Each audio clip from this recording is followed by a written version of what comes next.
Hey guys, welcome to the channel. So today I thought I'd run you through timing belt tensioners. Now specifically the sprung loaded tensioner. Now they're really simple in design, but I know when you're doing your own timing belt it can be a bit daunting. So I just thought I'd do a little video showing you the ins and outs of this, just so you know you know exactly what you're doing. So yeah, let's take a little look.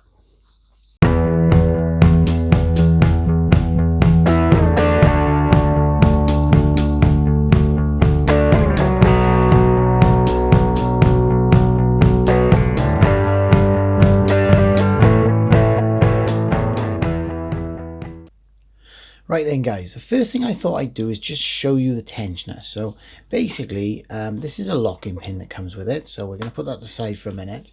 Now basically what it is, you've got our tensioner. Now the tension's in a few pieces, so you've got the actual pulley that spins on the tensioner, obviously for your belt, and then we've got the adjustment, which is this basically this piece in the middle that spins. So how it basically works, you can see the hole is off center to the wheel, and as you turn it around it moves, adjusting the position of the wheel. Now the next bit you've got is the back plate by here, which has got a locker which actually locks in the casing of the engine, so that obviously it makes sure it's in the right position. And then we've got a cutout here which is actually our adjustment mark, so I'll show you that when I set it up. And then we've got this little pointer. Now if I grab this pointer, it actually, you can see it actually adjusts. So what we do basically is fit this to the engine, fit the belt, and then we adjust the center, and then as it pulls the wheel tighter, the spring pressure pulls against the spring, which will move this finger towards this gap. And once this finger is pointing between basically into this cutout, that's when our adjustment is right. So it's quite simple really. So that's what we're looking for.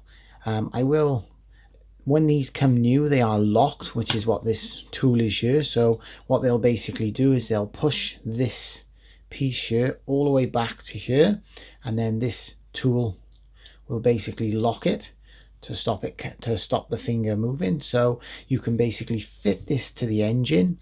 It'll then be in the all the way off position, so you can run your belt without having to try and pull the tensioner back.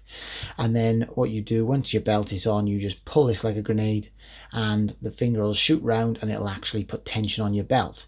Obviously that won't be enough tension, you then have to manually tension it up, but it'll just put a basic amount of tension so that it makes it easier. With this pulled all the way back here, it just gives you more room to get the belt on. So that's all that is, and that's all this is. It's just to hold it all the way off.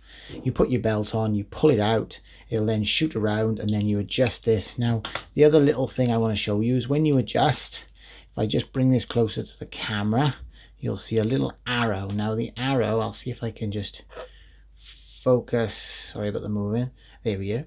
The arrow there is obviously showing anti-clockwise, so this is an anti-clockwise adjuster. Now there's two ways of finding out. Is one would be to look it up on Autodata, two is obviously look for the arrow. The arrow is to warn you, because if you did this clockwise, there's a possibility it could undo itself. So you've got to make sure, for the way it works, it's got to be anti-clockwise. Most of them are anti-clockwise, but look for any markings. If it's anti-clockwise, it will be marked. So always look for that, and always consult your manuals. All right, so yeah, let's show you that on the car next.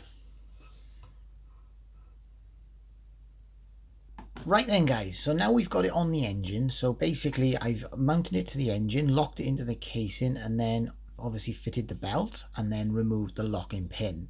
So I've got my Allen key here in the outer adjuster, and I'm going to turn it anti-clockwise, and you should see that finger now start moving towards that cutout in the back plate. So once it lines up, we just lock our nut off, which will obviously lock it in position, and just give it a good tightening. Now I will have to recheck this, so don't worry about tightening up too much. I think I'm just going to put the spanner on and give it a little bit of a tweak there. There you go.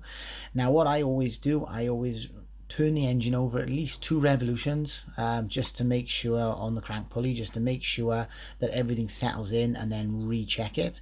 And then you'll find it might back off a little bit, and you've got to adjust it up a little bit more. So yeah, That's it, guys. Thanks for watching.